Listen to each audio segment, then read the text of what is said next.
Hi, I'm Danger Dan Jers, the host and GM of the D&D Real Play podcast, D&D Dark.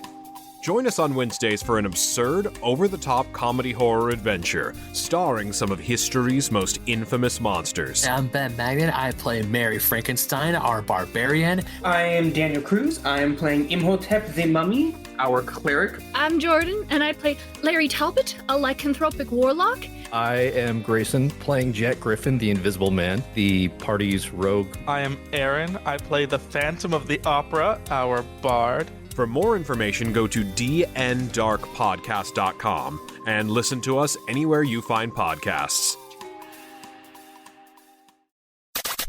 You've read the books. You've learned the rules. You've played the games. And so is your mom. Just making sure you're paying attention. Now, it's time for something completely off base. From the same guys who haven't done anything exciting yet are the Paladins of Podcast, Rob and Potato. Listen in as they talk about all things related to pen and paper games, challenge rules, and go off script. This is the high fantasy commentary you didn't ask for, but your mom did. This is the Epic Table Audio Show.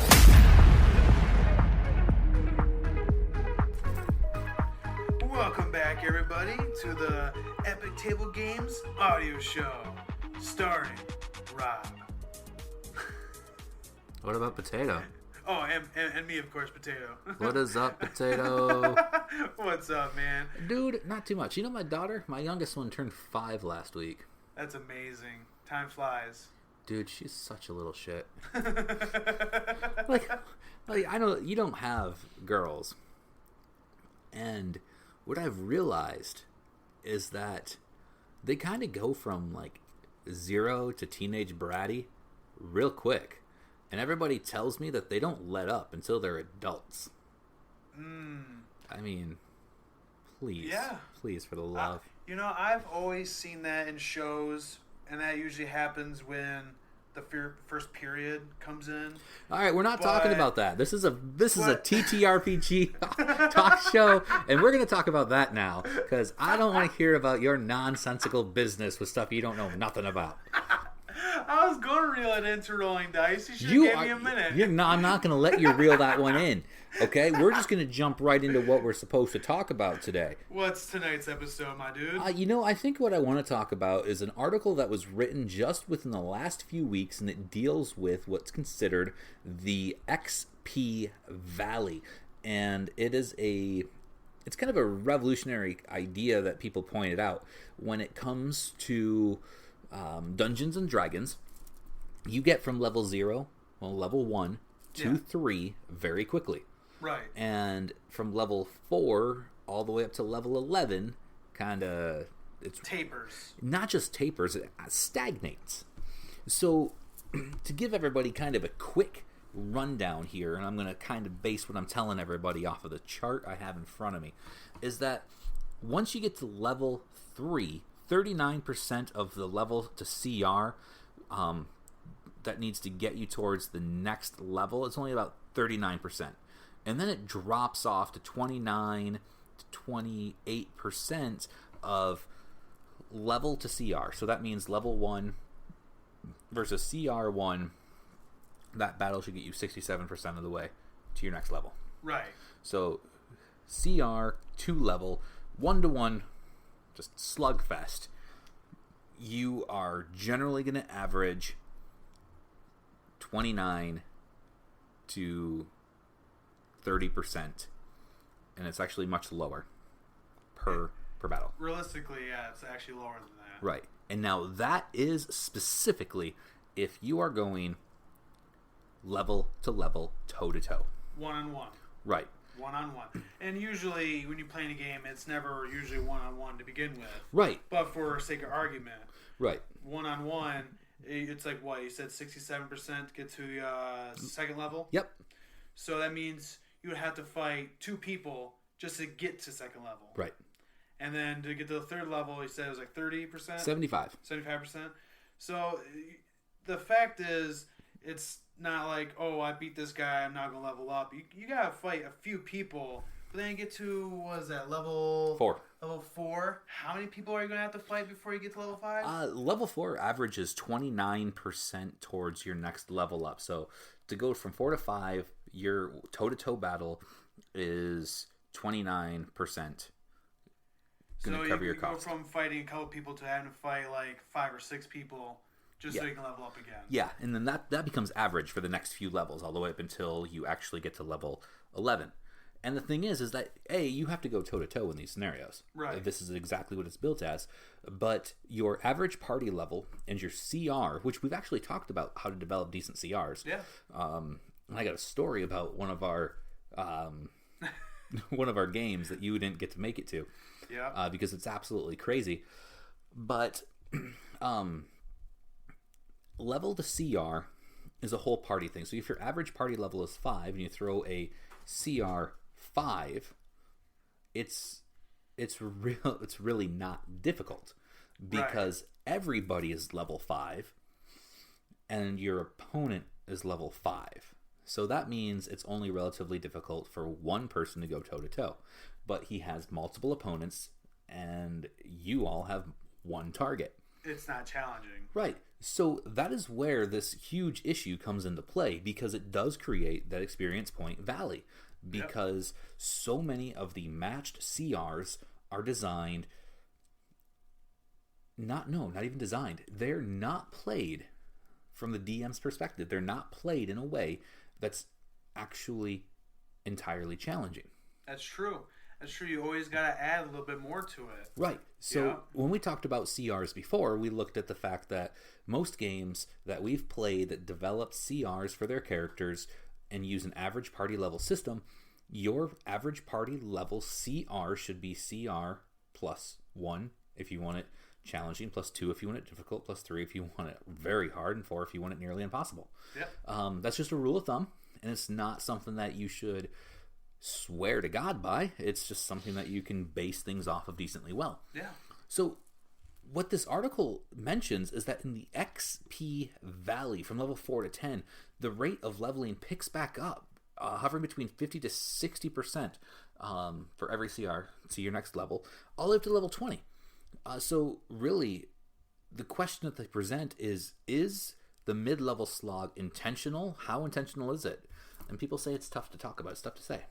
Yeah, I mean, my personal take on it is kind of like in a video game. It's the same thing that happens. In a video game, it gets exciting. You're leveling up. You feel like you're progressing.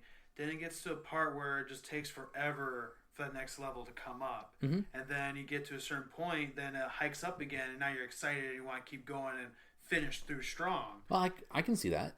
And using a video game example, going off of this here, I just recently made most of the way through Dragon Ball Z Kakarot. Ooh, I haven't played it yet. I mean, honestly, the game sucks. It's boring. You know, as a side note here, when you name a game after a titular character, it would make sense to spend most of the time as that character. Oh, and you don't? I have spent more time as not that character. Oh, wow. Which I also think truthfully laments the fact that while the show is technically about Goku and then Gohan, the video game really points out how often he's not around. Like, you don't play you in the show, you watch a lot of him do training and do his things in Otherworld and with King Kai, etc. But in the game, you don't do that. So you're really just busting around as all of these secondary characters. That's how he comes back. So you can play as him again. Yeah, and I'm like, wow. It's boring. I'm like, oh, this sucks. Anyhow, I should have gave you a choice. We're so off base. But as I'm playing this game, my characters are leveling up, and they can level up pretty quickly. And I don't have that mid-level slog. Like, it's all very quick. It's like if it's not every mission, it's every 2 missions, somebody levels up. But what I have noticed is that while everything scales with me, the bad guys level scale, their health point scale, damage scales, it's actually arbitrary at this point. It doesn't matter if I'm level 5 or level 500. the ratio is so similar that it does not matter. So it's not getting more challenging or more interesting. It's just the same. Well, truthfully, I found that regardless of how challenging it is, and this is true with any game that doesn't put a wait period on heal potions, with enough of them, you can go after any level. It's True. Not a huge deal. True. I feel any game that has a quick and consistent leveling system means that the leveling up isn't important. You're not getting anything special for hitting level 10. You know, it's the same thing as hitting level 5. Well, the thing is that they entice the higher levels by doing things like, both in video games and in paper games, is that as you level, you get additional perks. Yep. Which is cool. I mean, things scale up as you level. You get stronger, you do more damage, etc. You are more adept to be able to perform certain special abilities. Exactly. You have unlocked new abilities. That makes sense. I think the slog that people go through is designed in D&D intentionally for the fact that combat was such a huge focus in older versions that when 5e came out, they wanted it to be a focus, but they wanted the roleplay aspect to be more, maybe not necessarily more important, like I was about to say, but more heavily influential. Yeah. And I think the idea that because so many games do die before level 10. True. I mean, if you're not making progress, the game eventually gets boring and it sucks. You don't want to do it. You're doing the same shit over and over. Exactly. I think that slog there is designed for the grind that you see in most games. That's a very good point, and that I feel I agree with you there. That slog is for grind, and it's also, I feel, for you to enjoy your character sheet a bit more instead of leveling up constantly. Mm-hmm. Especially in a campaign, if you're running an adventure path, yeah, there's going to be a whole book where you don't even get to level up, and then another book where you're going to level up 3 times. Right. And that's all depending on what they intend for you to do in that campaign. And yeah, for the grind, for the RP, for the simple fact that if kind of like a Pathfinder, when you level up to level 5, you get defeats and this and that. You feel like your character is coming into his own. Mm-hmm. You feel like you're getting things developed. There's been moments that, for me, of my game experience, man, I just leveled up and I got to level up again. Let me see what I can do so I don't mess him up. Right, and honestly, I mean, right now it looks like D&D is pushing out a real big focus on milestone leveling, and we've done that before. We've milestone leveled, and I like the idea of a milestone leveling because let's say you guys don't have to keep track of XP. Right. When you hit certain events, you get to the next level. It makes sense. And that way you don't just murder hobo everything. Especially if you thought of balancing ahead of time. Yeah. It's not going to be a moment where, oh, sorry, I gave you a bunch of encounters before this big boss fight. Now you're 2 levels ahead of him. He's not challenging crap. Right. Now I need to make this encounter a lot more interesting. Right. Reinforcements. Well, you should have reinforcements anyway. And add 8 to everything. That's what I do. And I want to say that it really comes to fruition, and this is what I was going to talk about with one of the games that we just had. You weren't able to make it. I had enough players to run a scenario, and I told all of my players that it wasn't going to be perfectly canon if they all died. If they all died, they're going to wake up and it was going to be a bad dream. Right. No big deal. Yeah, non-consequential, because enough people showed up to run, but not enough people showed up to push the story. Right. So, a little bit of background is that everybody who was in-game, the story was kind of at a lull because they were going to wait a week for a map to be made for them. That's true. And everybody who wanted to wait a week couldn't show up. So the people who had no say in waiting a week, they ended up having something to do during the week they were in town. And everybody is level 6. Yep, level 6. Level 6 when this all went down. And because I am a horrible DM, and I say that because truthfully you guys are going to think that I'm a horrible DM after I tell you what went on. I modified a CR18 character. For how many players? 4. At level 6? At level 6. CR18? Yeah. That's what that creature was? Yeah. Man, I wish I was there. I'm so mad at you now. So this completely kicks the idea of milestone leveling in the nuts too. And this is why, like you said, why a lot of people hate XP leveling is because you can level up so fast. So anyhow, I modified a Kraken to be a land monster. A land kraken, you've heard of those. Well, yeah, I don't want to mention what it was because where it came from. Copyright, gotcha. Well, not just copyright. It's a fun monster, and if anybody who has read the book series The Monster Came From hasn't made one already, like, they're really missing out. So, the fact is that if I tell you what it is, you're going to use it, and if you draw inspiration from the same sources I've drawn inspiration from, it's already in your mind to use eventually anyway. But anyhow, so yeah, it was actually 3 level 6s and 1 level 7, and the level 7 character was a spare character that I had made. Oh, right.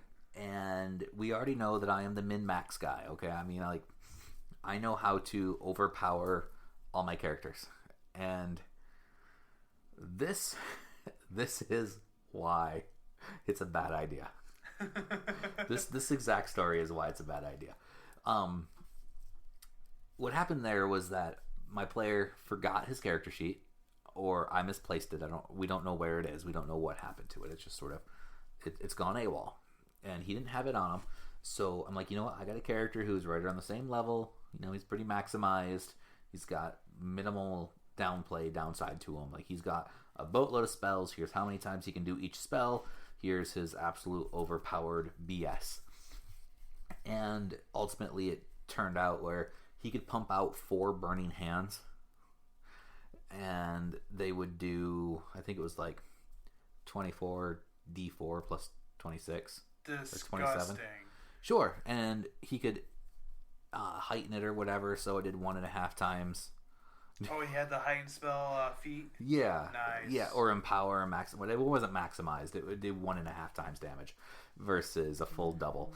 Gosh. And so, I mean, the Kraken has 260, 280 hit points. And we just take the idea of 24 or 27, well, I'll say 25. We take the idea of 25 static points every time he gets hit.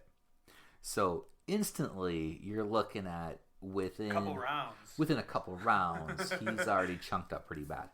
And I didn't want my characters to die. Like I said, I already had a plan if they did. You're pulling your punches. I didn't pull them. Oh, you didn't? Nope.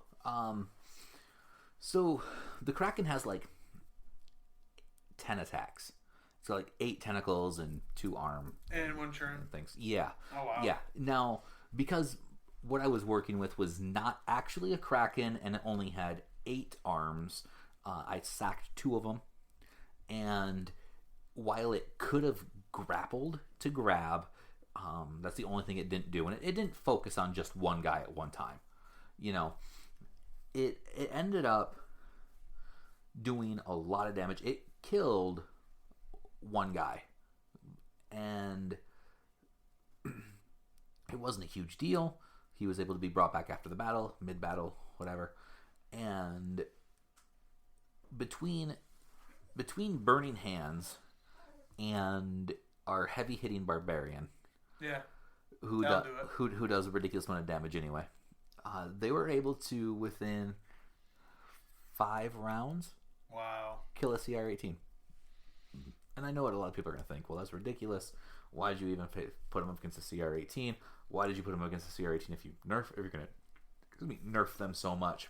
Well, Or nerf the bad guy. The thing is, you can't nerf the player's rolls. They were able to hit and roll that damage. You can't take that away from them. Right, and I mean, he had a ridiculous high AC, and I mean, everything was right on par. But beautiful. This is why that a lot of times people get their CRs wrong, is because I've seen enough combat with the group to know what they can do. Yep. I know that they can hit hard and they can hit high AC. So the thing about it, their CR is actually evaluated differently than how you would by the book, because you know what they can do. Yeah, and I know how they play. Yep. So when I face multiple people against one monster, I take everything into consideration. So that's why they went against this modified Kraken. And I mean, CR 18 at 200 some hit points. I mean, seriously, every round we were averaging like 87 damage between 4 people. Wow.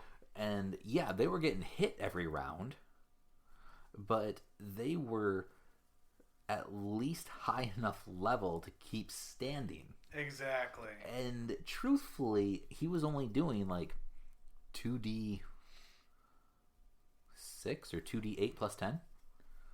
Not that's so bad damage, actually, but still. Well, I mean, that's per attack, so that's times 8. Yeah. So he's at least laying down 12 damage per attack at minimum. So 12 times 8. So 8, 16, 8. Shit, my mind just went blank. I messed that up. I'm bad at multiplication in my head. No worries. We don't have calculators or anything. Right? Dude, I'm so serious about all that stuff. Anyhow, with a minimum of 96 points of damage per round. And so if he focused all of his attacks on one character per round, he could have come out on top. That actually brings up a good point there too. You can't just go by CR. You have to go by how you're playing that creature. Yep. If you can single out one player or isolate the other players, good riddance. Right. And truthfully, I think we've talked about this before. There's a blog and a book out. It's called The Monsters Know What They're Doing. It's a tactics book for I want DMs. That book. It's great. It's a tactics book for DM. And it actually helps balance tactics for your opponents, your party opponents, to help. So that way, if you know how they would really work and operate, it makes sense that your CR is a lot closer. So anyhow, my completely blown out of the water CR for these guys, they won, and they went up 2 levels. They made it all the way from their paltry, most of the way through level 6 to level 7, and more than halfway into level 8. Yeah, being able to level up twice for one encounter, that's got to be one of the greatest feelings you can get playing this game. Like, that's like amazing. Like, no way! It can be. And, I mean, honestly, if I chose to do milestone leveling, they would have only leveled up, like, once. Right. And now what it's also instilling is we kill shit, we get experience, we level up faster. And that's the downside. Yeah, if you guys were playing my campaign and I didn't do milestone, you guys probably would have leveled up double than the level that you guys were by the time we ended the game. Sure. Because the creatures I threw at you guys, especially the homebrewed ones that I used the in-game mechanics to create, they were strong creatures. Yeah. You guys would have leveled up probably every encounter. Yeah, probably. Like, shoot, that one fight I had, what was it, 12 of those monsters coming at you guys? I don't remember which ones. It would have wrecked, but the way I was playing, I was trying to spread it out, and I was getting my mind was melting in that combat, because having an initiative for 12 or so creatures is disgustingly hard to keep track of. Mm-hmm. But yeah, like if I didn't do milestone, you guys would have leveled up so often. Yeah, and I don't mind leveling up. I don't mind having my characters level up. I'm not a DM who's like, oh man, I made a mistake and gave my players a way too many magical items. I gave them too much stuff. You're too powerful for my encounters. Ugh. Yeah, so I don't know if I've mentioned it before. I know I've talked to you about it, but when I roll up a big bad guy for my players to encounter, I use the same rules that I give them. Right. So if my player characters If their creation rules are max health, the big bad guys max health. Yeah. If they have to roll stats a certain way, my big bad guy rolls stats that way.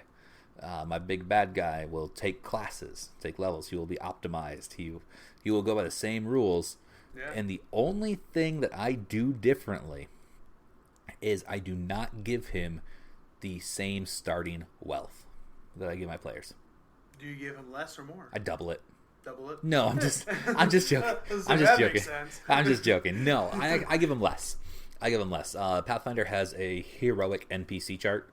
Villains don't need gold to get their gear. They got minions to get their gear for them. I follow the heroic NPC, and then I might give them one special weapon, etc. And that one special weapon is essentially the reward for defeating him. Oh yeah, that makes sense. Yeah. In fact, I don't think I've ever had a scenario where my big bad evil guy has killed the entire party. Every party I've ever DM'd for has died over the dumbest reasons. Fall damage would do it hands down most of the time. You mean every time for certain players? In fact, I think she listens every now and then, so that might be a fun joke. I hope she laughs. I had a TPK over dire rats. Yeah. I mean, 3 dire rats. That's all I needed. Dude, it was ridiculous. Like, I had good rolls, they had bad rolls, and one of the players decided to like go around and sneak the entire building to try to get behind them. I'm like, what are you doing, bro? That reminds me of a story. These guys were in the middle of a combat with a couple orcs. Okay. And a dam blew out that was nearby. I think they're in the what do you call the dry spot from the dam? What is that called? The levee? The levee. The dam broke, so all this water is rushing in on them. They're all freaking out, trying to get to higher ground. One guy couldn't get out of the way. He couldn't get on the ledge. So the water hits him. He gets blown. He gets moved with the stream a ways to where the rest of the party can't get to him.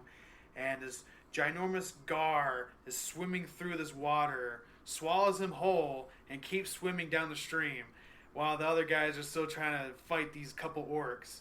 And one of the guys like, I'm going to go try to save him. And everyone else took it as, oh, you're running away, coward.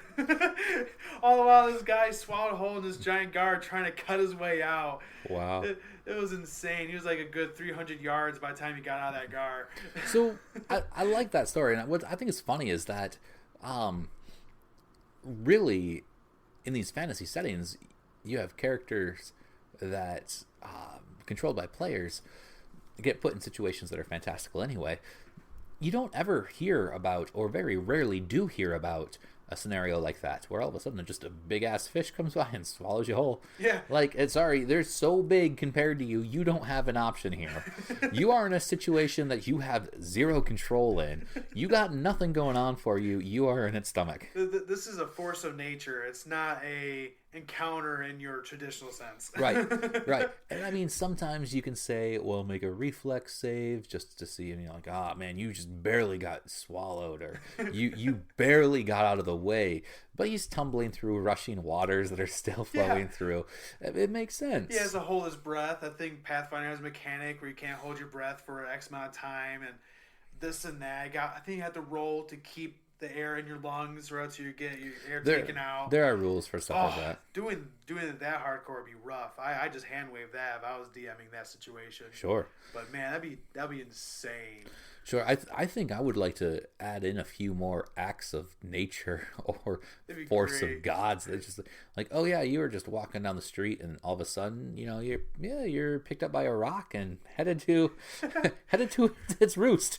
Whoa, Dwayne Johnson's taking me to his roost? You gotta stop making that joke. I can't help it. It's The Rock. I'm sorry. Anyhow. I'm not sorry, actually. It's funny. Anyhow, I think that that a big issue here in taking it all the way back is that the XP valley in between those lower levels, the development for your character is in lower levels. True. In fact, I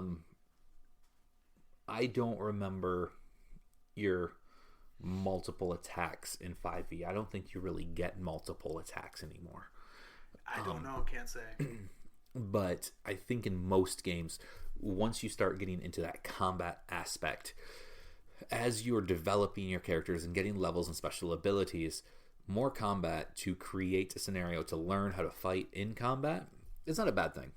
Going through that grind is a learning process. Right. And once you become experienced with it and it's developed and ingrained, sure, you can power right through it. I don't think that the CR issue is a CR issue built into the game. I think the CR issue is it's a DM issue. Like, go ahead, don't throw your punches and throw huge shit at your players. Whatever. Truthfully, I don't ever try to kill my players, but come on. You got to give them those moments where, like, how are we going to get out of this? And you just sit back and have your fingers steepled. Yeah. And hey, if you're a player, remember, you can always run away. Just run away. You don't have to engage in combat. I gotta go.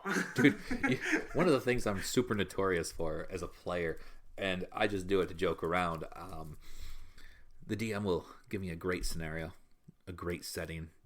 Like, he'd be like, you guys open the door and you creep into the dungeon. Visibility is limited, but the stench of blood and rotted flesh wafts in through your nose, and it's almost overpowering. Through dim light, and after you make it into the room, you see a large creature. It's devastating. Its armored scales are glinting the torchlight. And I'll be like, yep, I'm just going to go back. I'm just going to leave. I'm just going to close that door and walk away. Yep. Like, I know we said we were going to do this. The farmer's missing his daughter, but you know what? I don't think we can do this today. I think I found her daughter, but I think she's dead. Yep. Or be like, yo, the king needs you to go do this. But like, you know what? I need to go to the next village over and check out their casino. Yeah. And I think we've talked about it a little bit before too, is that DMs who railroad tell you no, you can't do that. Good DMs say, all right, you go to the next town over and you hit the casino, and then all of a sudden, all of a sudden that big monster you didn't want to know about just ate you the casino, and you are standing there against it anyway. So. I think that's the best way to do it. Instead of telling them no, be like, all right, go ahead. I'm just going to turn this and go over here with it. That's right. And all a great player has to do is say, I run away and go to the next town and check out their casino. And then sessions later, all right, I'm at the last casino of the world. well, at that point, if you're thinking about it, is it really the big bad evil guy, or are you the big bad evil guy with a pet? Yeah. The pet's just following you, man. It's trying to make you happy. Right. Oh man, dude, you didn't listen to the episode that I do with Zach, did you? I have not listened to it yet. Oh man. Okay, so in it, there's like, we talked about bad wishes, and we brought it up because DMs are notorious for twisting wishes. Oh yeah. In fact, like it's a genie. Well, not yes and no. Like, kind of. If you think about like Genie from Aladdin, yeah, he was like Aladdin, like, yo, I wish for this. Genie be like, cool, we can do that. Not a big deal. But most DMs are like Genie's like Genie Jafar. Right. It's like, you wish for 1,000 gold pieces, may it fall upon your head in one sack lump sum. Exactly. Bam! And you die. So, anyhow, most players try to get around it by saying like the absolute most meticulously detailed that they can get. I've hired a lawyer for tonight. Yeah. So the concept that got this entire conversation going was bad wishes, and somebody was talking about how their player used their wish to wish that all Tarrasques were invisible and had wings. Oh my god.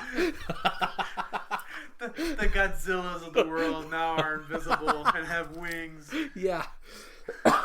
So, I mean, oh my god. Can you just imagine that? So, I think, because I'm a big fan of letting my players kind of get boons and stuff from powerful sources of like, I can give you one thing to help you out. Because I don't often play anymore, when I get the opportunity, I want to make a stupid wish. One that is just going to, like, I say I'm sorry for shenanigans, and I don't know if my buddy Bender listens to the show or not, and I have apologized to him, but I swear I want to do this one. If I could do another shenanigan, let it be this one. Let me wish for something dumb. That'd be great. I wish to open portals to the gates of hell and let the enemy in. I wish to farm experience. I don't need to be a murder hobo if the bad guys came rushing in. Now I am a savior who created the problem. Why do I have to look for them if I can bring them to me? I mean, what other kind of bad wishes are there, really? I mean, there are... I don't know. I wish that every magical item that is made has to have a name and speaks to each other when they see each other across the way. But they talk like a dog. So you got like a magic sword and walking past another guy's magic shield, you just hear nothing but barking. That's a dumb wish. It'd be like saying, I wish every magical item is intelligent. I wish magic is intelligent. Know how annoying that would be. That reminds me. That reminds me of this little thing I read way back when I was making magic items for my campaign. You go up to this blacksmith, and he's a magical blacksmith. He makes magical weapons. I wish my entire party was crippled. You walk up to the blacksmith, and he goes, "Oh, hold on, I'll be right with you." He's working some steel. I'm just getting the kinks out. And you hear a voice, "Harder! Shut up, Ting! I like feet!" Sounds like a total Roger Rabbit kind of moment. It really is. You imagine immediately that the sword has big googly eyes. Yeah. Yeah. Harder, Ting! So speaking of that Roger Rabbit moment, that sword in particular had a problem with staying hard. I don't know if anybody caught that when they were younger, but I'm sure our parents did. Oh, yeah. I get it now. But I love that movie. Oh, dude. So... To get back on topic here. Oh, it's not getting back on topic, man. I can't stop thinking of stupid wishes. I actually got another theoretical reason why... Stupid wishes are good? There's a slumped valley. Oh, yeah. Because kind of like what you said, most campaigns don't last till 10th level just because how people are in general. Right. It could be their way as well to make it where you can enjoy all the content that they are pumping out. Well, if they wouldn't... You get that slump in the campaign, like, oh, let's pick up another one. Here, I got this adventure path. Let's play this instead. Well, I think in particular... I'm bored of that one. I think in particular, both primary publishers, Wizards of the Coast and Paizo, push out so many early mid-level campaign paths that an XP slump is designed into it in that aspect, so you can play through multiple paths and adventure modules, etc. Because once you get to certain levels, it's just you're too high for that particular story, and it's hard for people. That makes sense. So I think that in that way it can be designed in. I don't generally appreciate it being designed in. What I don't like about a lot of pre-written modules is that you have like 3 different paths to go on in every choice. Like choose your own adventure paths, and you have one of 3 options. You may know of 1 or 2 of them. There's always something that somebody does that's never accounted for. Right. And you have to kind of like, oh, well, you did that, so you get canned into this response. Yeah. There's actually, it's like 2 sides of a coin. You got the adventure paths that are so, like, linear in their design, and you got other ones that somehow made up all this stuff that never happens, and then you wish, oh, I wish you guys did that instead of what you guys actually did. Dang nabbit. Yep. You should have explored this area. You missed something cool there. Right. And I like taking stuff out of modules. Like, you run up against a mad wizard, And, you know, sure, the Mad Wizard's ripped out of the module, and his motivations are ripped out, and his crappy cabin in the woods is ripped out, etc. It's Merlin. Sure, the reason you go out after him is ripped out, but honestly, just what I'm taking from the module is the only part of the module that I'm taking. You're just cherry picking what you liked. Yes, and sometimes I'll read things like, "Oh, this Mad Wizard's motivations are these things." I'm like, "Okay, cool. I don't care what he's going to say to you guys." That's great. Having their responses is cool. I think modules. There are some third-party publishers that have published awesome modules that are not super specific. They're like, "Hey, if you persuade him to do this, he acts this way. If you intimidate him to be more friendly, he acts this way, and if you don't do anything, he acts this way." Right. Some modules are, if you use this skill, you get this result. If you use this action, you get this action in return. I feel it should be more open-ended. Like, this is how he would act in this vague way. You interpret it how you see fit. Yeah, absolutely. Here's his portfolio. You take it, you role play with them, you develop what you want to develop with what's given. Yeah. Not just, it's A, B, and C, like you're reading a book. Right. And I also think that the design flaw in modules is that it's not always super clear to determine what you read out loud and what you do not read out. Oh, yeah. And I mean, sometimes you'll be reading out loud, and then all of a sudden you're like, "Don't read this out loud." Oh, shit. Right. Here's the secret that you weren't supposed to. Dang nabbit. Right. Next room. Just go to next room. Yep. Don't worry about it. Here it is. Just go. Yeah. Were you? You defeated me, sir. I found monologuing. Were you in the session that the players went through the room with bear traps? Yes. All right, we talked about that in a different. The bear traps was for the bear, if I remember correctly. Yeah, the bear traps were the safety mechanisms for the bear trap. That fell on top of you. Yeah. And there were things that I had talked about, and it's funny because you've played in a previous campaign where I've used the same trap. In fact, in that game, you, three other players have all rolled through those same dungeon traps. And in the game that we just most recently did, we have 7 players total. Yeah. And so literally a majority of you guys rolled through. And I don't know if it was intentional or not, but I greatly appreciated the fact that you all treated it like it was brand new. Oh, yeah. And my wife, she's like, "Wait a second, we've done this before." I remember that. I looked at it, I'm like, "No, you shouldn't." Well, I love the fact that it was just a realization, because I've got a stupid plan. All right, I'm gonna tell you what this plan is. I shouldn't, but I want to have some fun with it. I want to run you guys through the same dungeon again. I've heard that happen before. It's like, have you ever heard of the definition of insanity?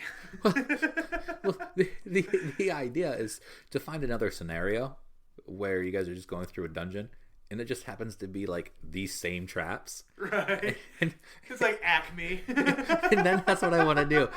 I want to have a Wile E. Coyote selling his goods. A large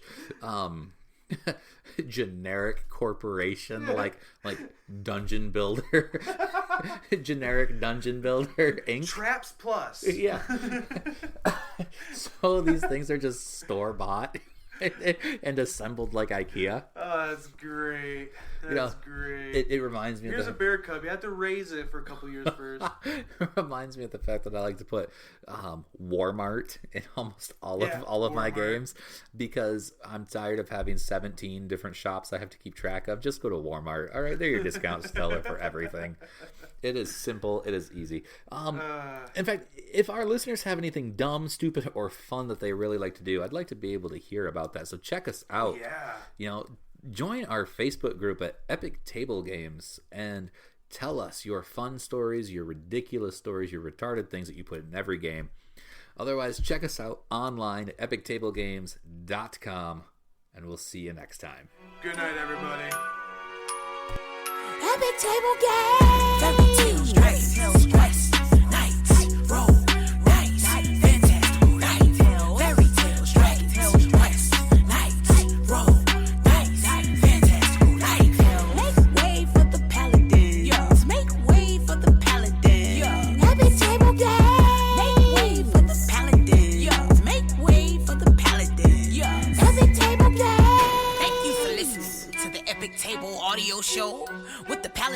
podcast, Robin Potato.